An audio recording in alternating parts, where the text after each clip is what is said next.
संत योहन का सुसमाचार अध्याय 11। मार्था और मरियम का संदेश।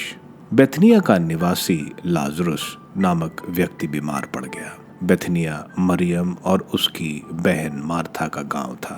यह वही मरियम थी जिसने इत्र से प्रभु का विलेपन किया और अपने केशों से उनके चरण पोंछे। उसका भाई लाजरुस बीमार था, इसलिए बहनों ने ईसा को कहला भेजा, प्रभु देखिए, जिसे आप प्यार करते हैं वह बीमार है। ईसा ने यह सुनकर कहा, यह बीमारी मृत्यु के लिए नहीं बल्कि ईश्वर की महिमा के लिए आई है। इसके द्वारा ईश्वर का पुत्र महिमान्वित होगा।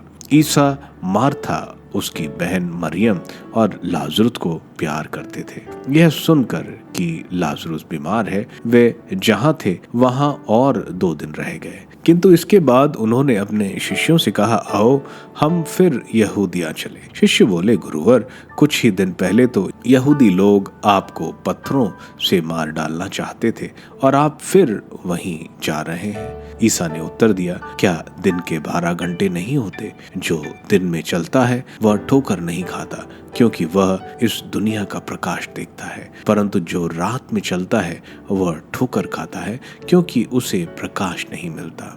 इतना कहने के बाद वे फिर उनसे बोले, हमारा मित्र लाजरुस सो रहा है, मैं उसे जगाने जा रहा हूँ। शिष्यों ने कहा, प्रभु, यदि वो सो रहा है तो अच्छा हो जाएगा। ईसा ने यह उसकी मृत्यु के विषय में कहा था, लेकिन उनके शिष्यों ने समझा कि वह नींद के विश्राम के विषय में कह रहे हैं। इसलिए ईसा ने उनसे स्पष्ट शब्दों से कहा, लाजरुस मर गया है। मैं तुम्हारे कारण प्रसन्न हूँ कि मैं वहां नहीं था, जिससे तुम लोग विश्वास कर सको।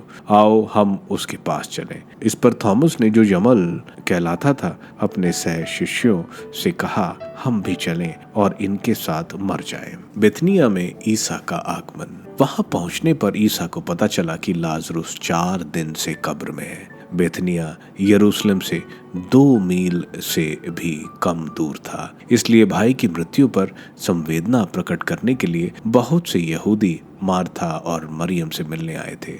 जो ही मार्था ने यह सुना कि ईसा आ रहे हैं, वह उनसे मिलने गई। मरियम घर में ही बैठी रही।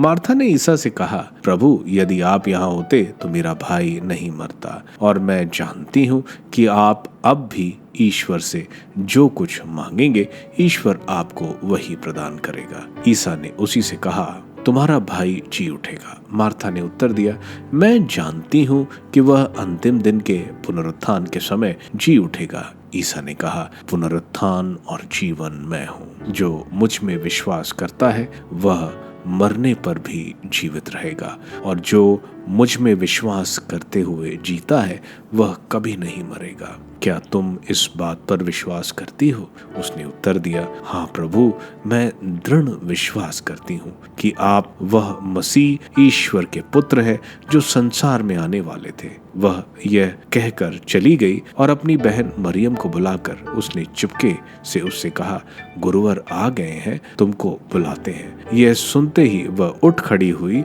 और ईसा से मिलने गई। ईसा अब तक गांव नहीं पहुंचे थे। वह उसी स्थान पर थे जहां मार्था उनसे मिली थी।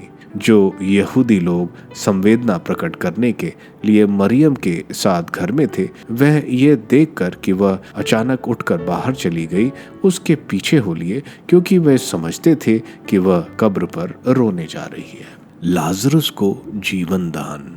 मरियम उस जगह पहुंची जहां ईसा थे। उन्हें देखते ही वह उनके चरणों पर गिर पड़ी और बोली, प्रभु, यदि आप यहाँ होते तो मेरा भाई नहीं मरता। ईसा उसे और उसके साथ आए हुए यहूदियों को रोते देखकर बहुत व्याकुल हो उठे और आह भरकर बोले, तुम लोगों ने उसे कहाँ रखा है? उन्होंने कहा, प्रभु आइए और देखिए। ईसा रो पड़े। इस पर यहूदियों ने कहा, देखो, वह उसे कितना प्यार करते थे। किंतु कुछ लोगों ने कहा, इन्होंने तो अंधों को आंखें दी, क्या वे उसको मृत्यु से नहीं बचा सकते थे? कब्र के पास पहुंचने पर ईसा फिर बहुत व्याकुल हो उठे। वह कब्र की एक गुफा थी जिसके मुंह पर एक बड़ा पत्थर रखा हुआ था। ईसा ने कहा, पत्थर हटा दो। मृतक की बहन मार्था ने उनसे कहा, प्रभु अब तो दुर्गंध आती होगी, आज चौथा दिन है। ईसा ने उसे उत्तर दिया, क्या मैंने तुमसे यह नहीं कहा कि यदि तुम विश्वास करोगी तो ईश्वर की महिमा देखोगी। इस पर लोगों ने पत्थर हटा दिया। ईसा ने आंखें ऊपर उठाकर कहा, पिता, मैं तुझे धन्यवाद देता हूँ, तूने मेरी सुन ली है। मैं जानता था कि तू सदा मेरी सुनता है। मैंने आसपास खड़े लोगों के कारण ही ऐसा कहा, जिससे वे विश्वास करें कि तूने मुझे भेजा है। इतना कहने के बाद ईसा ने ऊंचे स्वर से पुकारा, लाजरुस बाहर निकल आओ। मृतक बाहर निकला। उसके हाथ और पैर पट्टियों से बंधे हुए थे और उसके मुंह पर अंगोछा लपेटा हुआ था। ईसा ने लोगों से कहा, इसके बंधन खोल दो और इसे चलने फिरने दो। ईसा को मार डालने का षड्यंत्र। जो यहूदी मरियम से मिलने आए थे और जिन्होंने ईसा का यह चमत्कार देखा, उनमें से बहुत ने उनमें विश्वास किया, परंतु उनमें से कुछ लोगों ने फरीसियों के पास जाकर बताया कि ईसा ने क्या किया था। तब महायाजकों और फरीसियों ने महासभा बुलाकर कहा, हम क्या करें? वह मनुष्य बहुत से चमत्कार दिखा रहा है। यदि हम उसे ऐसा करते रहने देंगे तो सभी उसमें विश्वास करेंगे और रोमन लोग आकर हमारा मंदिर और हमारा राष्ट्र नष्ट कर देंगे। उनमें से एक ने, जिसका नाम कैफस था और जो उस वर्ष प्रधान याजक था, उनसे कहा, आप लोगों की बुद्धि कहाँ है? आप यह नहीं समझते कि हमारा कल्याण इसी में है कि जनता के लिए एक ही मनुष्य मरे और समस्त राष्ट्र का सर्वनाश न हो। उसने ये बात अपनी ओर से नहीं कही। उसने उस वर्ष के प्रधान याजक के रूप में भविष्यवाणी की कि ईसा राष्ट्र के लिए मरेंगे, और न केवल राष्ट्र के लिए बल्कि इसलिए भी कि वे ईश्वर की बिखरी हुई संतान को एकत्र कर ले।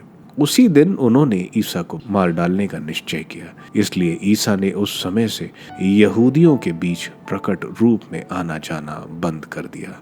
वे निर्जन प्रदेशों के निकटवर्ती प्रांत के एफ्रिम नामक नगर गए और वहां अपने शिष्यों के साथ रहने लगे। यहूदियों का पास्का पर्व निकट था। बहुत से लोग पास्का से पहले शुद्धिकरण के लिए देहात से यरूशलेम आए। वे ईसा को ढूंढते थे और मंदिर में आपस में कहते थे, आपका क्या विचार है? क्या वह पर्व के लिए नहीं आ रहे हैं?